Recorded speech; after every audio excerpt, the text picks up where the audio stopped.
Part 1 of the story, 789 words. Hindi ko alam kung paano nagsimula ang lahat. Isang ordinaryong araw lang iyon sa eskwelahan, pero tila may kung anong kakaiba sa hangin. Hindi ko maipaliwanag. Parang may mangyayaring hindi ko inaasahan. Nasa kantina ako noon, kasama ang mga kaibigan ko, nang makita ko si Jan. Alam kong siya ang ex ng nobyo kong si Andre, pero hindi ko inaasahan na may kung anong kislap na nagdaan sa pagitan namin nang magtama ang aming mga mata. Si Jan, na may mahaba at kulot na buhok, maamong mukha at matayog na tindig. Ang kanyang nangiti ay tila nakakapagbigay liwanag sa madilim na sulok ng kantina. Sa totoo lang, noon ko lang siya napansin ng ganoon kalalim. Naramdaman ko ang kakaibang kaba sa dibdib ko. Isang damdaming hindi ko pa nararanasan dati. Habang nakaupo ako, hindi ko maiwasang mapaisip. Bakit ganito ang nararamdaman ko? Hindi ba't dapat kay Andre lang dapat umiikot ang mundo ko?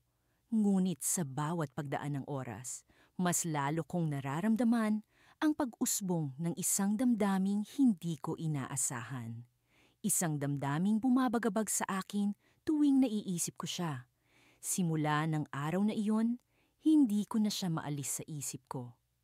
Parang sirang plaka, na paulit-ulit na naglalaro sa utak ko ang ngiti niya, ang paraan ng pagdampay ng kanyang buhok sa hangin, at ang malalim na titig ng kanyang mga mata. Hindi ko alam kung paano ko haharapin ang sitwasyong ito. Nang sumunod na linggo, nagkita kami muli sa isang kasiyahan ng grupo. Kasama ko si Andre noon, pero hindi ko mapigilang mapatingin kay Jan. Sa tuwing magtatagpo ang aming mga mata, tila may kuryenteng dumadaloy sa pagitan namin. Ngunit paano ko sasabihin kay Andre na may nararamdaman akong kakaiba para kay Jan? Paano ko haharapin ang sarili ko? Sa gitna ng kasayahan, lumabas ako para magpahangin at pakalmahin ang sarili. Ngunit sa hindi inaasahang pagkakataon, nakita ko si Jan na nakatayo sa isang sulok. Lumapit siya sa akin at nag-usap kami. Sa bawat salitang lumalabas mula sa bibig niya, lalo kong nakikita ang kagandahan ng kanyang pagkatao. Hindi ko na kayang itanggi pa, nahuhulog na ako sa kanya. Alam mo, Mika, matagal ko nang gustong makilala ka, wika niya. Habang naglalakad kami sa ilalim ng mga bituin, narinig ko na ang tungkol sa iyo mula kay Andre, pero hindi ko inakalang magiging ganito tayo kakomportable sa isa't isa. Hindi ko alam kung paano ko sasagutin iyon. Pakiramdam ko, bawat salita ay isang patibong na magbubunyag sa tunay kong nararamdaman. Ngunit sa kabila ng lahat, may parte sa akin na gustong magpakatotoo. Gusto kong sabihin sa kanya ang totoo, pero paano ko sisimulan? Habang naglalakad kami, biglang bumagal ang pag-ikot ng mundo. Tumigil si John at hinarap ako. Sa kanyang mga mata, nakita ko ang parehong pagkalito at katanungan na bumabagabag din sa akin. Isang malalim na buntong hininga ang pinakawalan ko. At sa sandaling iyon, alam kong hindi na ako makakabalik pa. Magsasalita na sana ako, nang biglang may sumigaw mula sa likuran namin. Mika, sigaw ni Andre na may halong galit at pagtataka sa kanyang boses. Ang mga mata niya ay puno ng pagtataka at hinanakit. Sa isang iglap, nawala ang lahat ng kasayahan sa paligid. Ang gabi ay naging malamig at mapanglaw. Ngayon, kailangan kong harapin ang dalawang taong mahalaga sa akin. Ngunit ang tanong ay paano? Pagkatapos ng di inaasahang pagkikita namin ni Jan sa coffee shop, hindi na maalis sa isip ko ang mga ngiti niya at ang malambing niyang boses. May kung anong kumurot sa puso ko, isang damdaming matagal nang hindi ko nararamdaman. Hindi ko maintindihan kung bakit tila may kung anong puwersa ang nagtutulak sa akin para muling makita siya. Araw ng Sabado, habang nag-iisa ako sa bahay at nagmumuni-muni, biglang nag-vibrate ang cellphone ko. Si Jen! Nagulat ako nang makita ang pangalan niya sa screen. Hi Mika, Kumusta ka na? Gusto mo bang magkita tayo ulit? May gusto sana akong sabihin sa'yo. Mensahe niya. Hindi ko alam kung bakit ako kinabahan, pero may bahagi sa akin na nasabik din. Sige, saan mo gustong magkita? Sagot ko. Nagkita kami sa isang maliit na parke malapit sa aming lugar. Tahimik at payapa, perpektong lugar para mag-usap ng masinsinan. Pagdating ko, nakita kong nakaupo na siya sa isang bench, nakatingin sa mga dahon na unti-unting nalalaglag mula sa mga puno. Lumapit ako at naupo sa tabi niya. Mika, panimula niya. Alam kong medyo awkward ito, pero kailangan kong maging tapat sa'yo. Tumingin siya sa akin. Tila nag-aalanganin kung paano sasabihin ang mga susunod na salita. Simula noong nakita kita sa coffee shop, may naramdaman akong kakaiba. Alam kong tomboy ka at hindi ko rin alam kung paano ito nangyari. Pero naguguluhan ako sa nararamdaman ko. Nanlaki ang mga mata ko sa sinabi niya. Hindi ko inaasahan na ganito kabilis ang magiging takbo ng mga pangyayari. Jan, hindi ko rin alam kung paano nangyari ito. Pero aaminin ko, may nararamdaman din akong kakaiba para sa'yo. Tugon ko. Pareho kaming natahimik. Tila pinoproseso ang mga nangyayari. Mika, hindi ko alam kung anong gagawin ko. Hindi ko rin alam kung ano ang iisipin ni Liam kapag nalaman niya ito. Sabi niya, tinutukoy ang ex ko, nakasalukuyan kong nobyo. Ayokong masaktan siya, pero ayokong lokohin ang sarili ko. Naramdaman ko ang bigat ng sitwasyon. Alam kong mahirap ito para sa aming tatlo, lalo na kay Liam na walang kamalay-malay sa nangyayari. Pero kailangan naming harapin ito. Nagpatuloy kami sa pag-uusap. Pilit na hinahanap ang tamang balanse sa aming nararamdaman. Hindi ko napigilan ang sarili kong umasa na baka sakaling magkaroon kami ng pagkakataon ni Jan. Pero sa kabila ng lahat, may bahagi sa akin na natatakot. Natatakot sa posibilidad na masaktan si Liam at natatakot din sa posibilidad na masaktan kami ni Jan sa huli. Habang pinalipas namin ang oras sa parke, napagkasunduan naming hayaan munang umagos ang mga pangyayari. Hindi pa namin alam ang magiging dulo ng lahat. Pero ang sigurado kami, hindi namin ito pwedeng itago magpakailanman. Bago kami maghiwalay, nagyakap kami ng mahigpit. Ramdam ko ang init ng katawan niya. At sa sandaling iyon, nagkaroon ako ng pag-asa na baka sakaling may magandang kahihinat na ng lahat ng ito. Ngunit sa aming paghihiwalay, isang mensahe ang natanggap ko mula kay Liam. Mika, kailangan nating mag-usap. May gusto akong sabihin sa'yo, sabi niya. Bigla akong kinabahan. Alam kaya niya? Nararamdaman ko ang kaba sa dibdib ko habang iniisip ang maaring mangyari sa susunod. Nagdesisyon akong magpunta sa bahay ni Liam kinabukasan. Habang naglalakad papunta sa kanya, hindi ko maiwasang isipin ang mga posibleng senaryo. Paano kung alam na niya? Paano kung may iba pa siyang ibubunyag? Pagdating ko sa bahay niya, sinalubong niya ako ng isang ngiti, pero may kung anong lungkot sa kanyang mga mata. Mika, salamat sa pagpunta, bungad niya. Naupo kami sa sofa at nag-umpisa siyang magsalita. Alam kong may nangyayari sa iyo at kay Jan. Diretsahan niyang sinabi. Hindi na ako nagulat. Alam kong darating ang sandaling ito. Liam, hindi ko alam kung paano ko ito sasabihin. Pero totoo, may nararamdaman ako para kay Jan. Pag-amin ko, habang pilit na iniiwasan ang tingin niya. Tumango siya, tila ba inaasahan na niya ito. Mika, mahalaga ka sa akin, pero may kailangan din akong aminin sa'yo. May iba na rin akong mahal, sabi niya. Nagulat ako sa kanyang sinabi. Hindi ko inaasahan na pareho pala kaming may tinatago. Siya si Alex, kaklase ko sa gym. Alam kong mali ito, pero hindi ko mapigilan ang nararamdaman ko para sa kanya. Dagdag niya. Sa kabila ng lahat, parang nabunutan ako ng tinik. pareho pala kaming nasa parehong sitwasyon. Sa aming pag-uusap, napagtanto naming pareho na marahil ito ang tamang panahon para sa amin na maghiwalay. Masakit, pero ito ang pinakamabuting desisyon para sa aming dalawa. Habang naglalakad palabas ng bahay ni Liam, naramdaman kong magaan ang loob ko. Alam kong hindi pa tapos ang kwento namin ni John. Pero sa ngayon, ito na muna ang simula ng bagong kabanata ng aming mga buhay. Ngunit sa paglabas ko, nakita ko si John na nakatayo sa labas ng gate. "Mika, may nagbago ba?" Tanong niya, puno ng pag-aalala sa kanyang mga mata. Ngumiti ako at sa paghawak ko sa kanyang mga kamay, alam kong ito na ang simula ng masalimuot ngunit masayang paglalakbay namin. Ako si Mika, isang tomboy na nahulog sa isang sitwasyon na hindi ko inasahan. Sa kabila ng aking kasalukuyang relasyon kay Alex, ang aking nobyo, unti-unti kong natagpuan ang sarili kong nahuhulog sa kanyang ex na si Jan.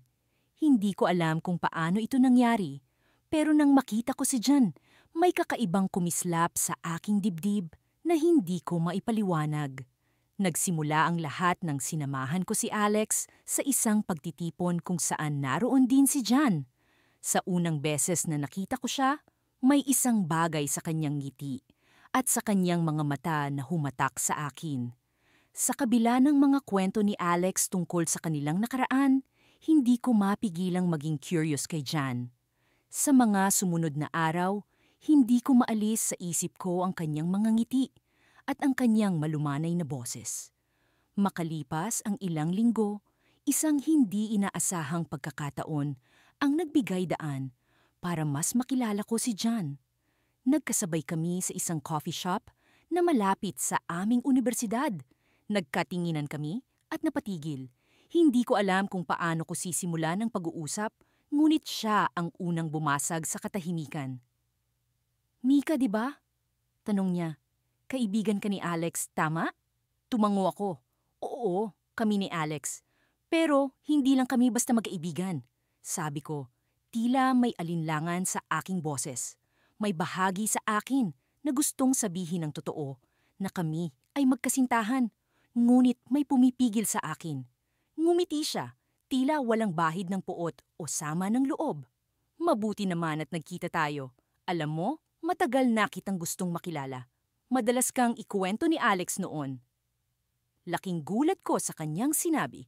Hindi ko inakalang naging bahagi na pala ako ng kanilang mga usapan noong sila pa. Sa aming pag-uusap, naramdaman ko ang isang koneksyon na hindi ko naramdaman kahit kanino, kahit kay Alex. Habang lumipas ang mga araw, mas madalas na kaming nagkikita ni Jan. Madalas naming pinag-uusapan ang mga bagay-bagay na hindi ko kayang ibahagi, kahit kanino. Sa kanya, naramdaman ko ang kalayaan na maging ako, ang tunay na ako. Sa bawat tawanan at kwentuhan, unti-unti kong natanggap na may nararamdaman ako para kay Jan na higit pa sa pagkakaibigan. Isang gabing puno ng bituin, nagkaroon kami ng pagkakataon na makapag-usap ng masinsinan. Pareho kaming nakaupo sa damuhan sa tabi ng isang maliit na lawa habang tinatanaw ang mga bituin sa kalangitan. Tahimik ang paligid. Tila kami lang ang tao sa mundo. "Mika," sabi ni Jan na nag-umpisa sa isang seryosong tono, "may gusto akong sabihin sa'yo. Alam kong medyo komplikado ang sitwasyon natin, lalo na't kasama si Alex sa eksena." Tumingin ako sa kanya, kinakabahan at sabik sa kanyang sasabihin. "Ano yon, Jen?" "Alam kong mahalaga sa'yo si Alex, pero gusto kong malaman mo na simula nang makilala kita, nag-iba ang pananaw ko sa maraming bagay." Wika niya. Hindi ko alam kung paano ko sasabihin ito, pero, "Mika, gusto kita." Parang huminto ang oras. Hindi ko alam kung ano ang sasabihin o kung paano ko ito tatanggapin. Alam kong may nararamdaman ako para kay Jan, pero hindi ko inasahan na ganito kabilis na aaminin niya ito sa akin. Bago pa man ako makasagot, nagpatuloy siya. Alam kong mahirap ito para sa'yo dahil kay Alex, pero gusto kong malaman mo na handa akong maghintay kahit gaano pa katagal. Sa puntong iyon, naramdaman ko ang bigat ng sitwasyon. Mahal ko si Alex, pero iba ang nararamdaman ko para kay John. Parang isang malaking dagat na umaalon sa loob ko ang emosyon at pagkalito. Pinigilan ko ang aking luha at huminga ng malalim. John, hindi ko alam kung ano ang sasabihin, pero gusto kong malaman mo na mahalaga ka sa akin. Nagkaroon ng katahimikan sa pagitan namin, ngunit hindi ito awkward.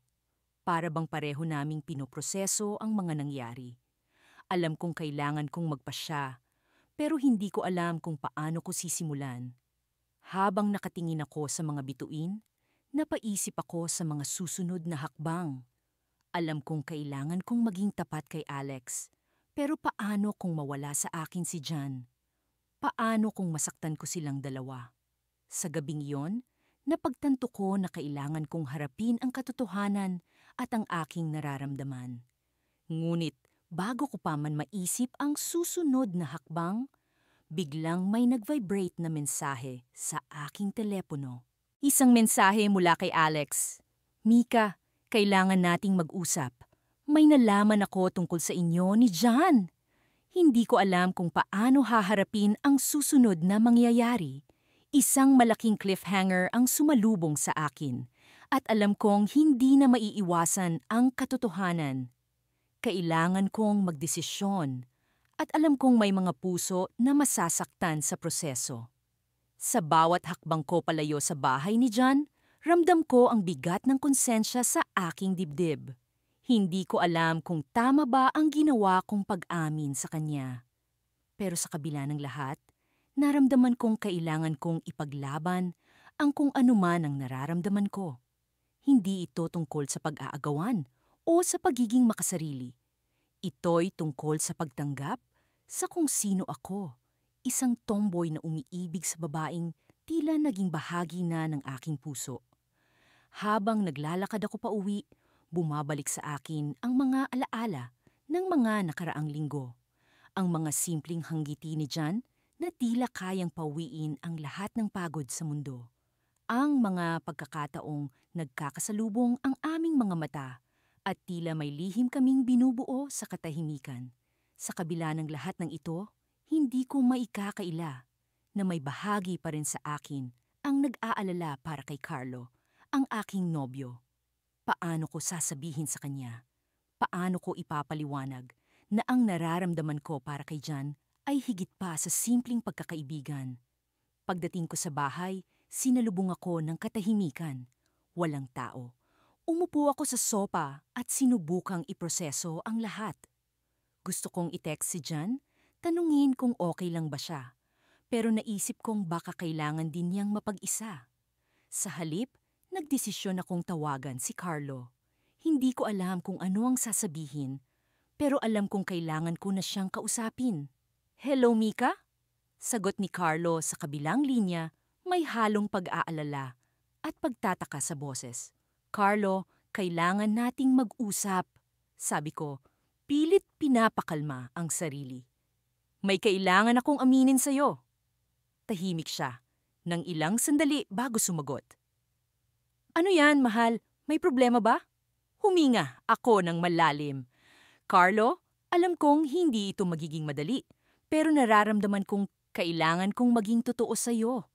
May nararamdaman ako para kay John. Hindi ko ito sinasadya, pero hindi ko rin kayang itanggi." Tahimik. Ramdam ko ang bigat ng kanyang paghinga sa kabilang linya. "Ibig mong sabihin, mahal mo siya?" Tanong niya, may panginginig sa boses. "Oo," sagot ko, halos pabulong. Pero hindi ko alam kung anong gagawin. Ayokong masaktan ka. "Mika, bakit si John? Ex ko siya. Paano nangyari to?" Tanong niya, halatang nahihirapan siyang intindihin ang sitwasyon. "Hindi ko rin alam, Carlo. Nagsimula lang ito sa pag-aalala, sa pagkakaibigan. Pero habang tumatagal, iba ang nararamdaman ko. At parang hindi ko na kayang itago." Paliwanag ko, Umaasa siyang mauunawaan niya kahit papaano. Mika, mahal kita, pero hindi ko alam kung paano kita pakikinggan ngayon, sabi ni Carlo. Puno ng hinanakit. Kailangan kong mag-isip. Carlo, pasensya na. Ayokong masira ang lahat. Pero ayokong magpanggap na rin, sabi ko. Pilit pinipigil ang luha. Hayaan mo akong mag-isip. Kailangan kong mapag-isa. Sagot niya, bago tuluyang ibaba ang tawag. Pakiramdam ko'y bigla akong nawalan ng lakas. Parang lahat ng desisyon ko'y mali at nasaktan ko ang taong nagmamahal sa akin. Pero sa kabila ng sakit na nararamdaman ko, alam kong tama ang ginawa kong pag-amin. Hindi ko nais na patuloy na manloko o magpanggap para lamang makaiwas sa komplikadong sitwasyon. Pagkalipas ng ilang araw, hindi pa rin nagparamdam si Carlo. Malamang ay kailangan niya talaga ng oras para mag-isip. Naiintindihan ko naman. Pero sa kabila nito, hindi ko rin mapigilang mag-alala para kay Jan. Isang gabi, nakatanggap ako ng mensahe mula sa kanya. Mika, kailangan nating mag-usap.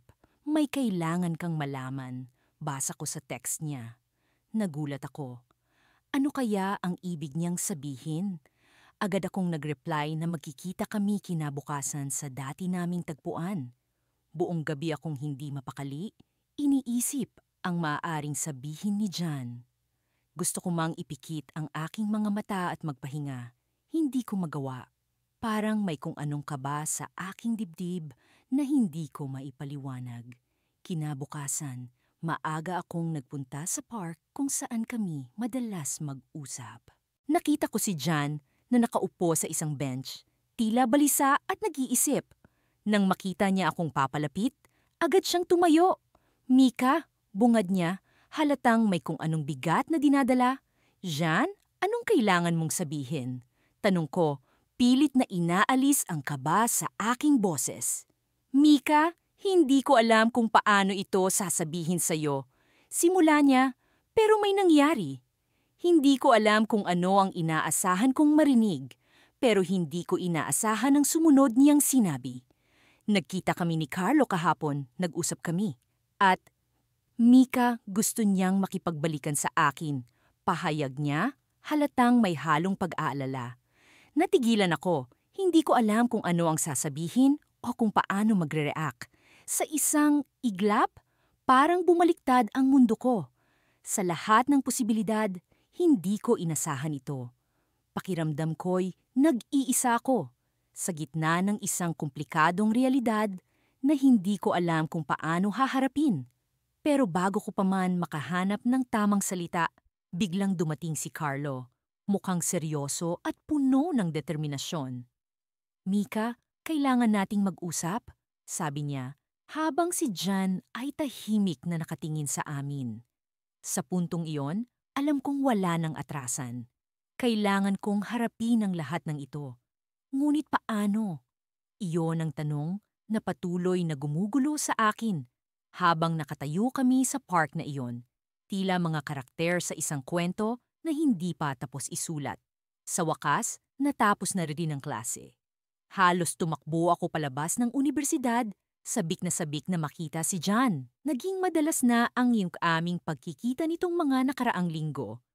Parang may nabubuong koneksyon sa pagitan namin na hindi ko maipaliwanag. Sa tuwing magkasama kami, tila naglalaho ang lahat ng ingay sa paligid at siya na lamang ang natitira.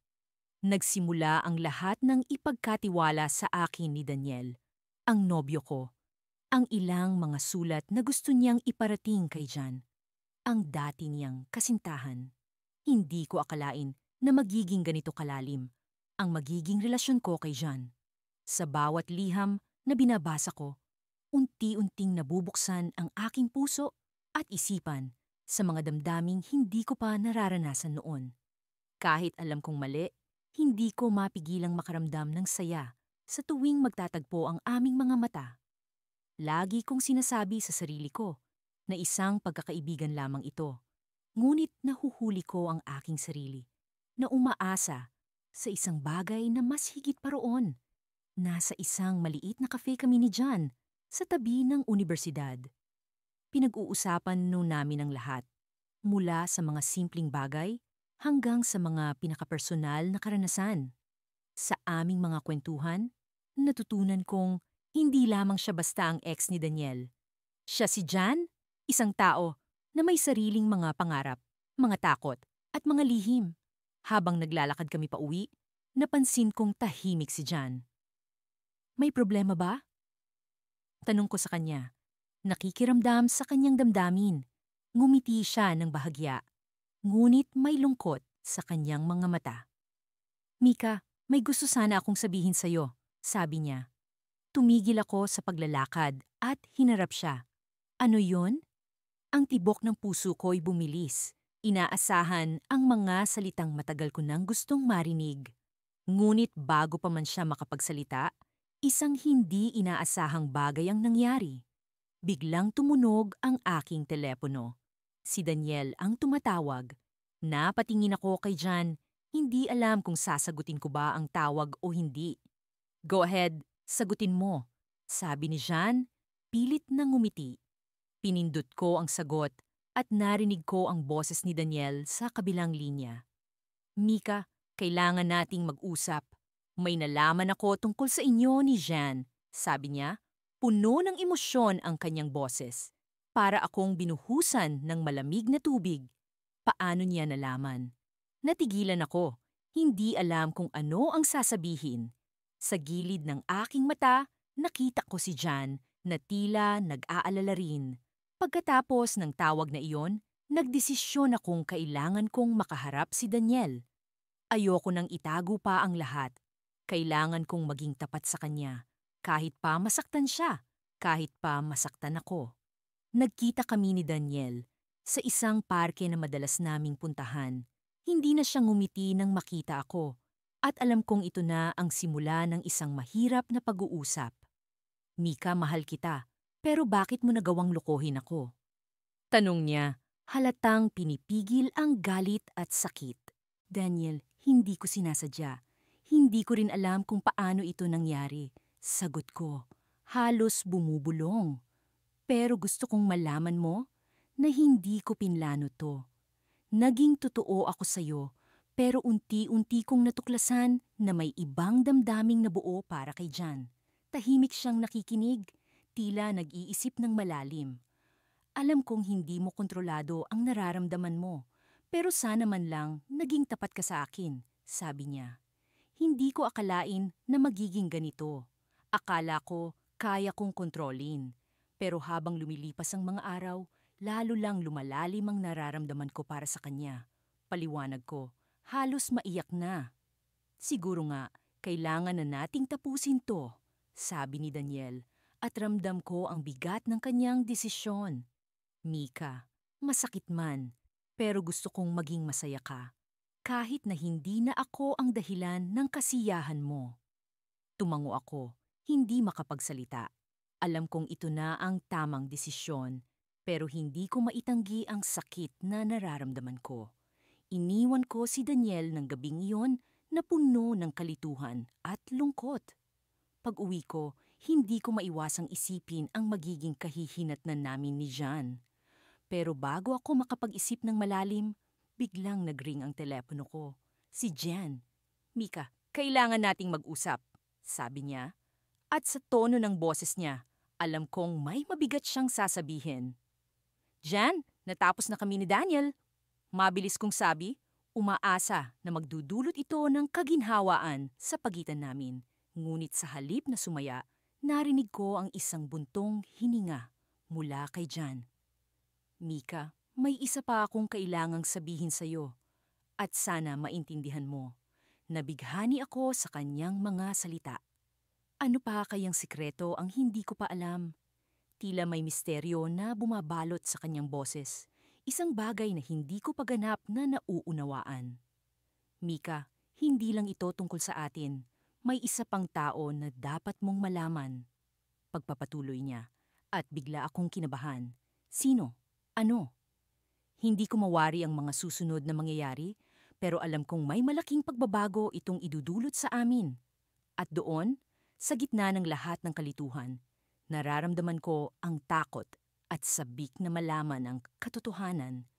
Lumipas ang ilang linggo mula nang malaman ko ang tungkol sa dating ugnayan ni na Jan at ng nobyo ko, si Carlo. Sa kabila ng mga pagsubok, naging mas malapit kami ni Jan. Hindi ko inaasahan na ang pag-uusap namin tungkol sa aming mga nakaraan ay magiging daan upang mas makilala ko siya. Parang may kakaibang koneksyon na nabuo sa pagitan naming dalawa, isang bagay na hindi ko maintindihan, pero ramdam ko sa bawat salitang binibitawan niya at sa bawat tingin na ipinupukol niya sa akin.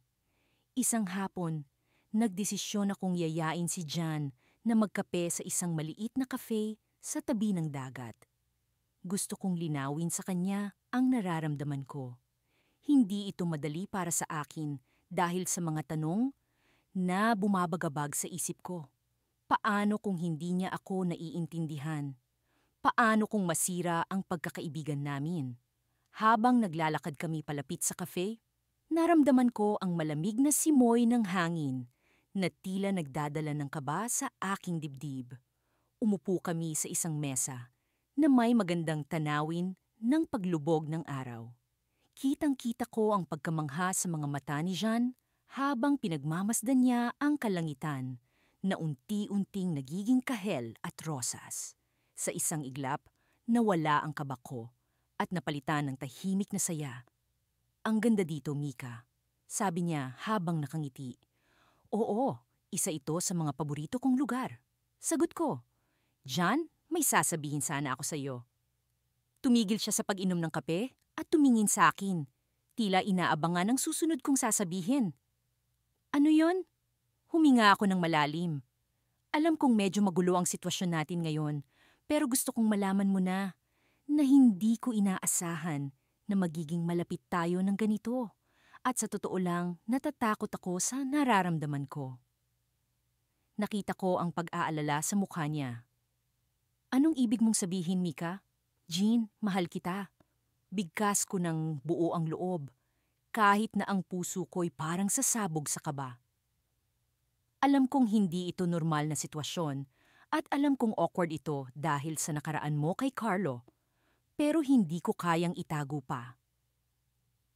Ilang saglit siyang hindi nagsalita. Tila binabalot ng katahimikan ang aming paligid habang hinihintay ko ang kanyang tugon. Sa pagpikit ng kanyang mga mata, nakita ko ang pag-aalinlangan sa kanyang mukha.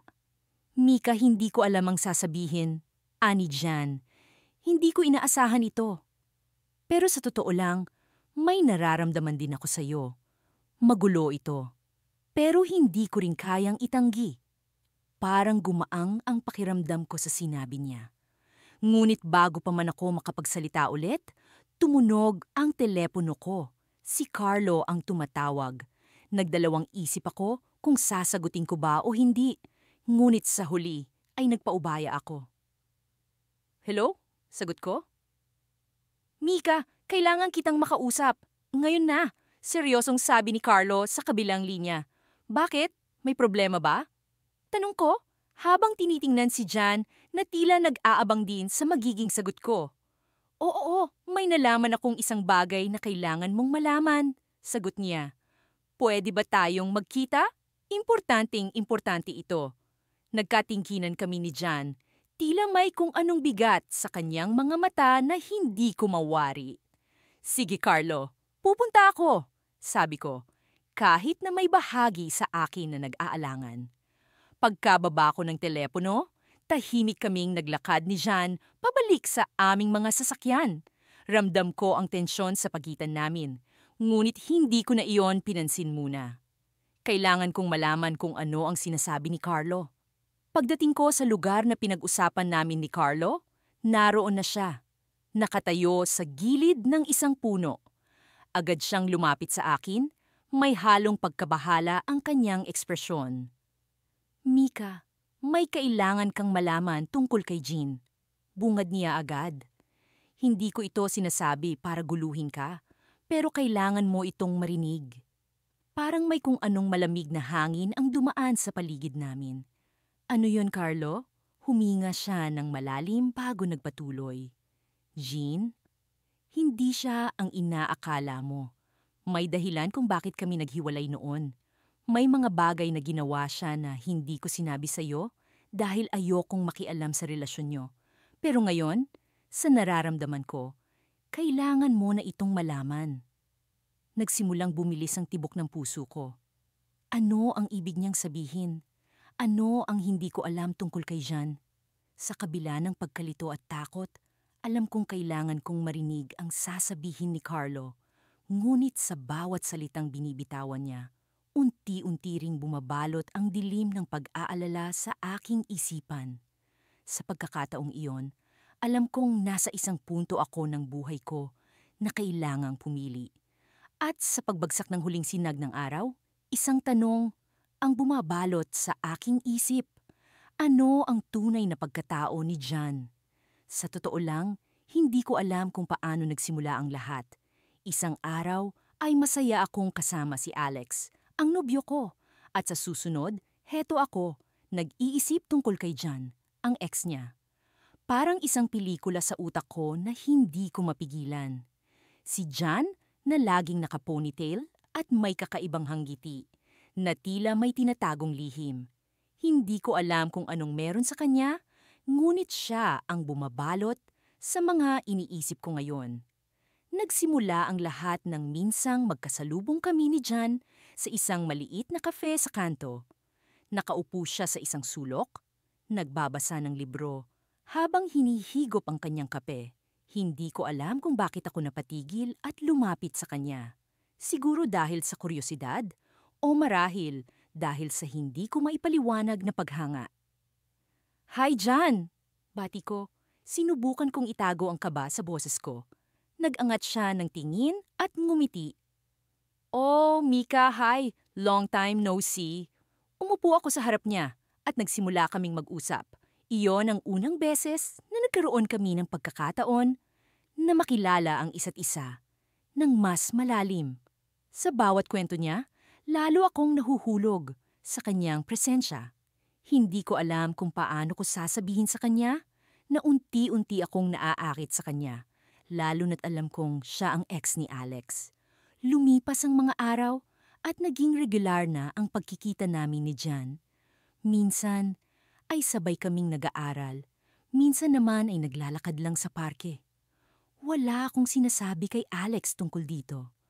Ayokong masaktan siya o makasakit ng iba. Ngunit habang tumatagal, mas lumalalim ang nararamdaman ko para kay John. Isang gabi, nagpasya akong maglakas loob na aminin kay John ang totoo kong nararamdaman. Alam kong delikado ito, ngunit kailangan kong malaman kung may pag-asa ba ako. Nagkita kami sa paborito naming kafe, at sa pagkakataong ito, ako na ang nagdala ng libro. Jean, simula ko habang tahimik na nakatitig sa kanya. May gusto akong sabihin. Nakita ko ang pag-aalala sa kanyang mga mata. "Ano yon, Mika?" Huminga ako ng malalim. Alam kong ito ay medyo nakakagulat, pero gusto kong malaman mo na nahuhulog ako sa'yo. Saglit siyang nanahimik. Nakita ko ang pag-aalinlangan sa kanyang mukha.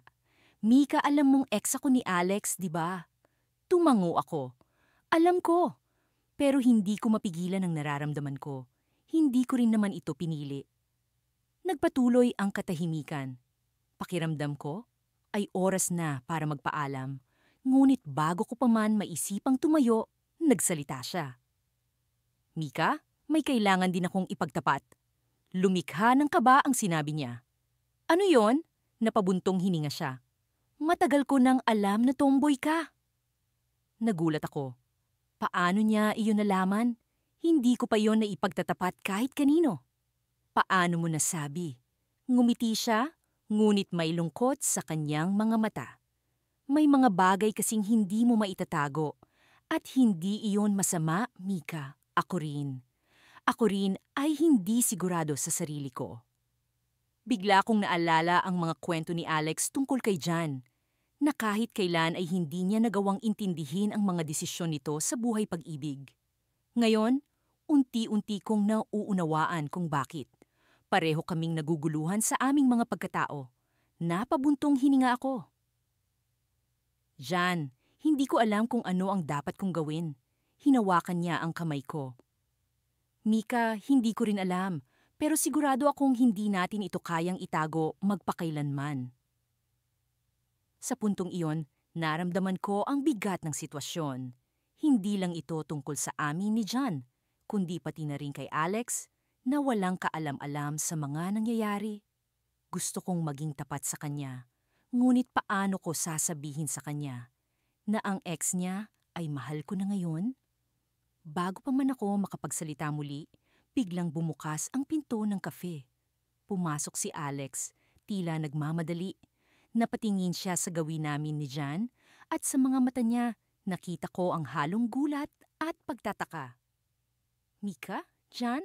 Tanong niya, halatang naguguluhan. Ano ang ginagawa ninyo rito? Napatayo ako sa gulat. Hindi alam kung paano ipapaliwanag ang sitwasyon. Sa likod ng isip ko, naramdaman ko ang takot at kaba.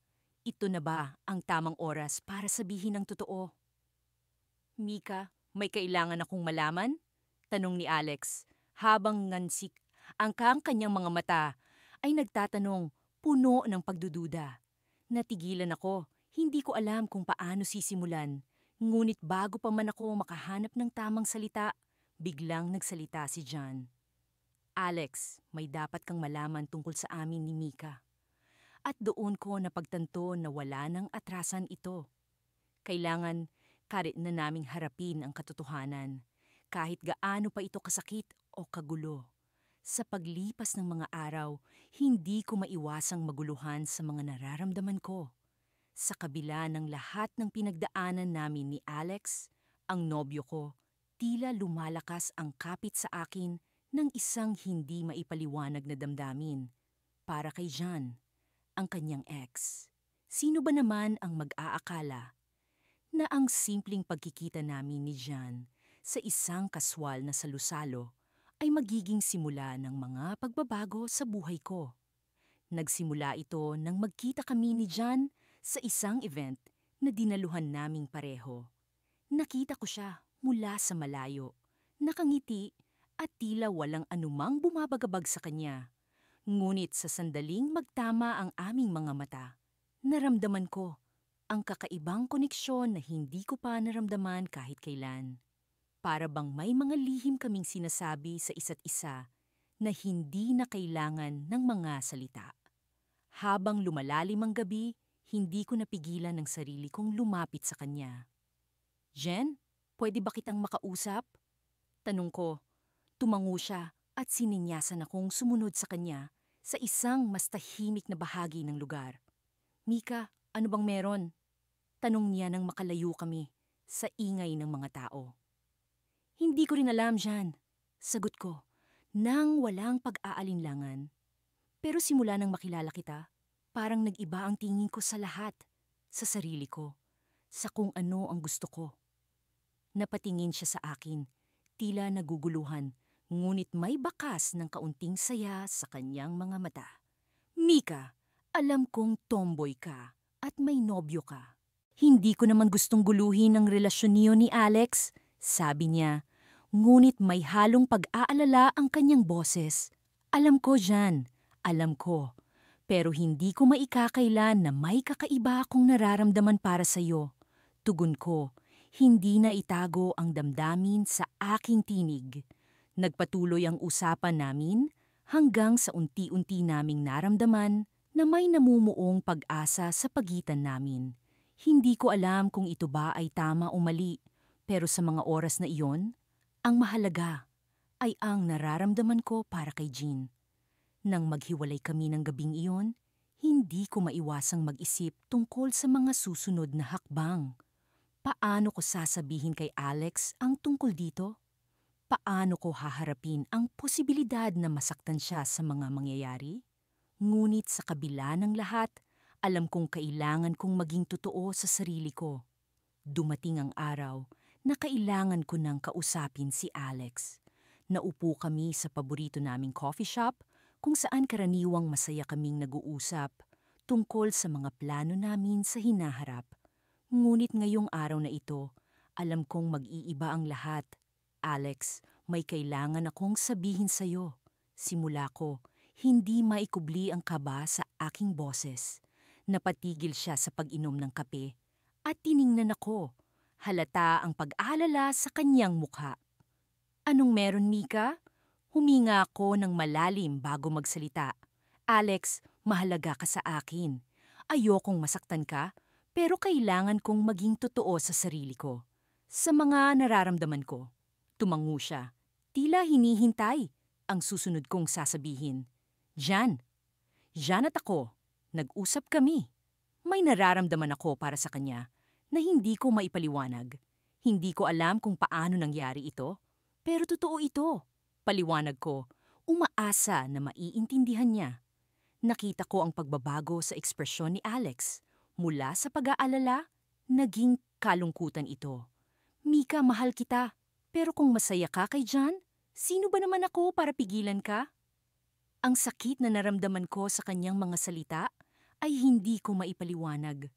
Mahal ko si Alex, pero sa pagkakataong ito, mas nanaig ang damdamin ko para kay Jan. Alex, salamat sa pag-intindi. Sabi ko, pilit na pinipigilan ng mga luha. Ngunit bago pa man ako makapagsalita pa, biglang dumating si Jean sa coffee shop. Nagulat ako at ganun din si Alex. Lumapit siya sa amin at tila may gustong sabihin. Mika, Alex, kailangan ko ring magsabi ng totoo. Simula niya at tila may kaba rin sa kanyang tinig. Napatingin kami ni Alex sa kanya. Parehong nagtataka.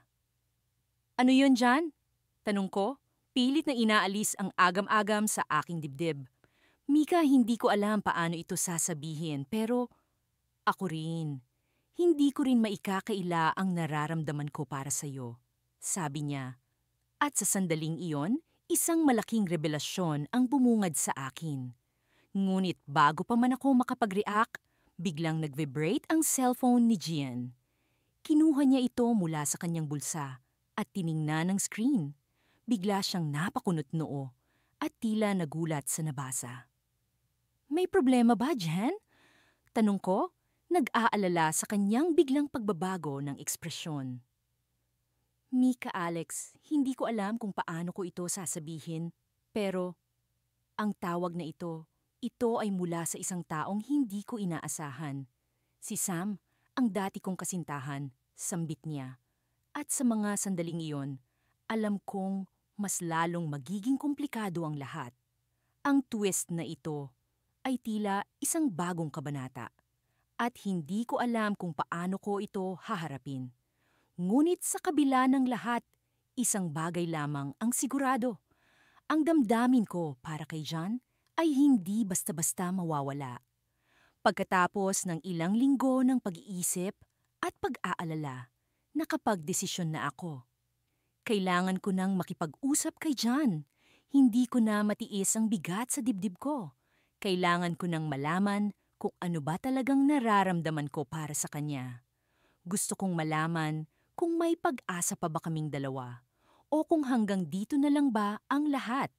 Nagkita kami sa paborito naming coffee shop, isang maliit at tahimik na lugar kung saan madalas kaming mag-usap ng masinsinan. Nakaupo na siya sa isang sulok, nakatingin sa bintana. May kung anong lungkot sa kanyang mga mata at bigla akong kinabahan. Paano kung hindi niya ako nararamdaman sa parehong paraan? Paano kung ang lahat ng ito ay isang ilusyon lamang na ako mismo ang lumikha? Umupo ako sa kanyang harapan at ginitian siya. Jan, simula ko. Sinusubukang gawing normal ang aking boses kahit na ang buong pagkatao ko'y tila nanginginig. Kumusta ka na? Ngumiti siya ng bahagya. Mabuti naman, Mika. Ikaw, kumusta? Sa sandaling iyon, naramdaman kong kailangan ko nang sabihin ang lahat. Jan, kailangan kitang makausap ng masinsinan. May mga bagay akong gustong linawin. Tumango siya. Tila alam na niya kung saan patungo ang usapan. Ano yun, Mika? Huminga ako ng malalim bago magsalita. Jean, alam kong parang ang gulo ng lahat. Alam kong galing ka sa relasyon kay Dan at alam kong naging bahagi rin siya ng buhay ko. Pero hindi ko na kayang itago pa. Mahal kita. Tumigil ako, sinusuri ang reaksyon niya. Nagulat ako nang makita ang kanyang mga mata na tila nagniningning. Mika, hindi ko inaasahan na aaminin mo yan. Sagot niya, halos pabulong. Pero may kailangan ka ring malaman. Biglang bumilis ang tibok ng puso ko. Ano yun, Jan? Iniisip ko ring sabihin sa'yo ito, pero natakot ako. Mika, mahal din kita. Hinawakan niya ang kamay ko. Pero kailangan mong malaman na nagkita kami ni Dan noong isang araw. Para akong binuhusan ng malamig na tubig. Ano? Bakit?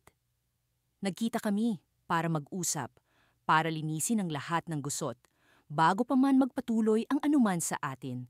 Gusto kong maging tapat sa'yo. Hindi ko alam kung paano ko tatanggapin ang impormasyon. At ano ang napag-usapan ninyo? Sinabi ko sa kanya na mahal kita. At naramdaman kong tanggap niya iyon. Pero may sinabi siyang hindi ko inaasahan. Ano yon? Sinabi niya na may ibang babae na siyang mahal at hindi na raw niya ako babalikan. Pero, Mika, biglang nagbago ang tono ng boses niya. May sinabi pa siya na medyo ikinagulat ko. Ano nga? Tanong ko, puno ng kaba. Sinabi niyang hindi siya sigurado kung mahal ka niya dati o kung naging rebound ka lang niya mula sa akin. At sa puntong iyon, nandoon na ang takot ko na baka nasaktan kita nang hindi ko alam. Bigla akong natulala. Hindi ko alam kung ano ang mararamdaman ko. Ang buong panahon na iyon, habang iniisip kong may puwang ako sa puso ni Dan, ay tila isang malaking kasinungalingan. Pero, sa kabila nito, naroon pa rin si Jan, nakahawak sa kamay ko. Tila hinihintay ang magiging desisyon ko. Mika, muli niyang tawag sa pangalan ko. Hindi ko alam kung paano kita mapapakalma sa mga sinabi niya. Pero gusto kong malaman mo na handa kong ipaglaban kung ano man ang meron tayo, kung handa ka rin. Sa kabila ng lahat ng kalituhan at sakit na nararamdaman ko, may bahagi ng puso ko na tila huminahon. Hindi ko pa alam kung ano ang magiging desisyon ko, pero alam kong hindi na ako nag-iisa sa laban na ito. Biglang nagbukas ang pinto ng coffee shop at pumasok si Dan. Nagulat ako at kita ko ring nagulat si John. Tumayo siya at lumapit sa amin. May hawak na envelope. Mika, Jan, bungad niya. Pasensya na kung naabala ko kayo, pero kailangan niyo itong makita. Iniabot niya ang envelope sa akin. Habang binubuksan ko ito, naramdaman kong nanginginig ang mga kamay ko. Sa loob ay may mga larawan. Larawan ni Dan, nakasama ang isang babae na hindi ko kilala. Magkahawak kamay sila, masaya, at tila nababalutan ng bagong pag-ibig. Mika, gusto kong malaman mo na totoo ang sinabi ko kanina. Sabi ni Dan, may iba na akong mahal at hindi ko nais makasakit pa. Hindi ko alam kung paano tatapusin ang araw na iyon. Sa isang banda, naroon si Jan. Handang ipaglaban ako. Sa kabila, naroon si Dan, dala ang isang katotohanan na nagbigay liwanag sa isang bahagi ng nakaraan ko. Ngunit sa puntong iyon, alam ko na ang pinakamahalaga ay ang desisyon ko sa hinaharap. At habang naguguluhan pa rin ako, alam kong kailangan kong magdesisyon. Kailangan kong piliin kung sino ang mananatili sa puso ko at kung saan ako tutungo mula rito. Ngunit sa ngayon, naghintay ako. At sa ilalim ng liwanag ng araw na unti-unting lumulubog, hinawakan ko ang kamay ni Jan ng mas mahigpit. Umaasa na ito ang simula ng bago at mas matibay na kabanata sa aking buhay. Hindi ko pa rin maalis sa isip ko ang huling pag-uusap namin ni Jan. Parang pelikulang paulit-ulit na pinapanood sa isip ko ang bawat salita, bawat galaw ng kanyang labi, at ang mga matang tila laging nagtatago ng lihim. Naroon kami sa paborito naming tambayan, sa ilalim ng malaking puno ng akasya sa tabi ng lawa. Ang mga dahon ay sumasayaw sa hangin, at ang tubig sa lawa ay payapang dumadaloy. Tila walang pakialam sa magulong damdamin ng mga tao sa paligid nito. Mika, simula ni Jan nang may halong pag-aalinlangan sa kanyang tinig. Bakit mo nagawang itago sa akin na ikaw ang ex ng nobyo ko? Hindi ko alam kung paano ko siya sasagutin. Hindi ko rin alam kung bakit sa dami ng tanong sa mundo, iyon pa ang kanyang naisip itanong. Jan, hindi ko naman talaga itinago. Hindi ko rin naman kasi alam na siya na pala ang bagong nobyo mo. Sinubukan kong ipaliwanag, ngunit alam kong hindi iyon sapat para mawala ang sakit na nararamdaman niya. Nang makilala kita, ikaw ang naging mundo ko. Wala akong pakialam sa nakaraan. Ngunit muli, ang mga salita ay tila mga dahon ng akasya na unti-unting nalaglag sa lupa. Walang halaga, walang epekto. Kung sana'y kaya kong baguhin ang nakaraan, ginawa ko na. Ngunit ang tanging hawak ko lamang ay ang kasalukuyan. At ito ang gusto kong pagtuunan ng pansin. Ngunit hindi mo naiintindihan, Mika. Sabi niya habang pinipigilan ang luha. Pakiramdam ko'y isa lang akong pamalit. Parang ako'y isang bahagi ng laro ninyo na hindi ko naman alam na kasali ako. Natahimik ako. Sa unang pagkakataon, naramdaman kong wala akong magawa. Ang lahat ng aking pagkatao, na dati buo at matatag, ay tila isang piraso ng salamin na unti-unting nababasag. Hindi ko alam kung paano ko siya kukumbinsihin na hindi siya pamalit. Siya ang aking napiling mahalin at hindi iyon bahagi ng anumang laro. Mahal kita Jan, sa wakas ay nasabi ko. Hindi ko alam kung paano ko pa maipapakita sa'yo, pero sana maintindihan mo. Tiningnan niya ako ng diretso sa mga mata. Tila hinahanap ang katotohanan sa likod ng aking mga salita. At sa mga sandaling iyon, naisip kong baka sapat na ang pag-amin ko para bumuo ng tulay sa pagitan naming dalawa. Ngunit bago pa man niya masabi ang kanyang sagot, isang estrangherong boses ang biglang pumukaw sa aming pansin. Mika, matagal kitang hinanap. Lumingon kami pareho sa direksyon ng boses at doon ko nakita si Lucas, ang ex ko. Ang taong nagpasimula ng lahat ng kaguluhan ito sa puso ko. Hindi ko akalaing babalik siya at hindi ko rin alam kung ano ang dala niyang balita. Lucas, anong ginagawa mo dito? Tanong ko, puno ng pagtataka at pag-aalala. Hindi ko inaasahan ang kanyang biglaang pagdating sa kritikal na sandaling ito sa buhay ko. Mika, kailangan kitang makausap. May kinalaman ito kay Jan. Hindi ko maipaliwanag, ngunit may kung anong kilabot ang dumaan sa aking katawan nang marinig ko yon. Tiningnan ko si Jan, na ngayon ay halatang balisa na rin. Lucas, kung ano man ang sasabihin mo na ngayon. Sagot ko, pilit pinapakalma ang sarili. Mika, may dapat kang malaman.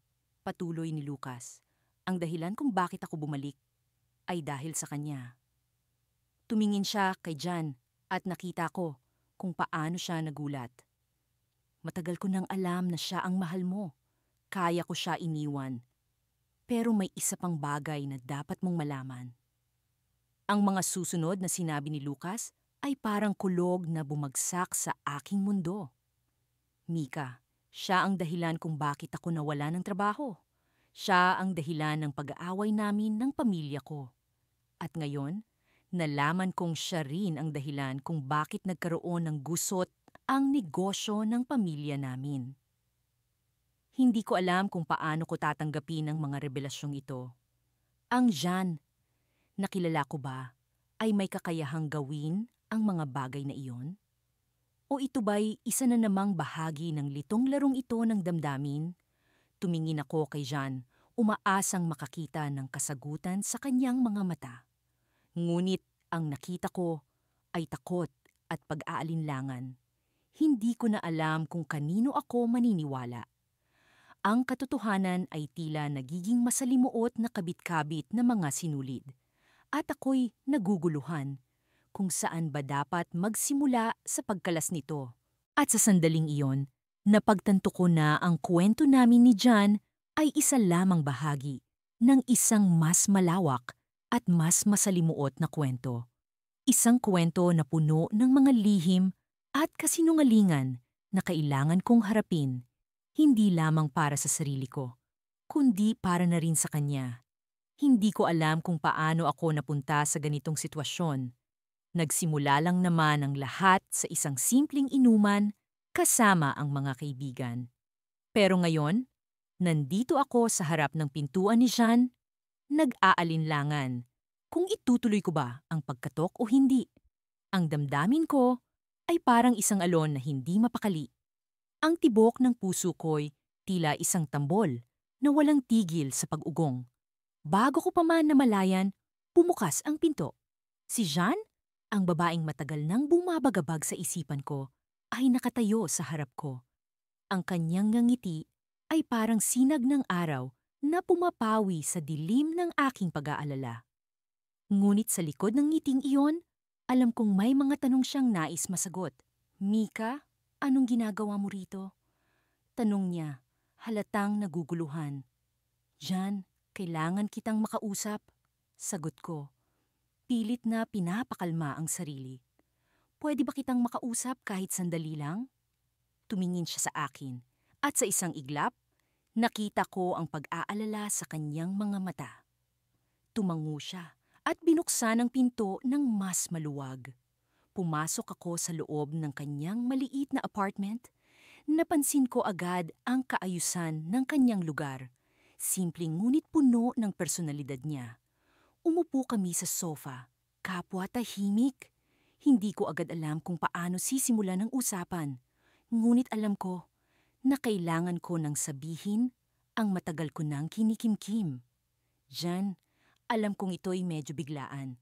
Simulang sabi ko, pilit na hinahanap ang mga tamang salita. Pero hindi ko na kayang itago pa. Matagal ko nang gustong sabihin ito sa'yo. Nakita ko ang pag-aalala na lumalim sa kanyang mga mata. "Mika, ano ba ito? May problema ba?" Huminga ako ng malalim. Hinihigpitan ang hawak ko sa gilid ng sofa. "Jan, tomboy ako. At mahal kita." Sa pagbigkas ko ng mga salitang iyon, tila nawala ang bigat sa aking dibdib. Ngunit kasabay nito, naramdaman ko rin ang kaba sa kung ano ang magiging reaksyon niya. Nanatili siyang tahimik ng ilang sandali, tila nagugulat sa aking pag-amin. Hindi ko masabi kung ano ang iniisip niya sa mga oras na iyon. Ang katahimikan sa pagitan namin ay tila musika ng pag-aalinlangan. "Mika," unti-unti niyang sinabi, at sa kanyang mga mata, nakita ko ang halo-halong emosyon. "Hindi ko inaasahan ito. Hindi ko alam na. Ganito pala ang nararamdaman mo." Alam kong magulo ito, Jan.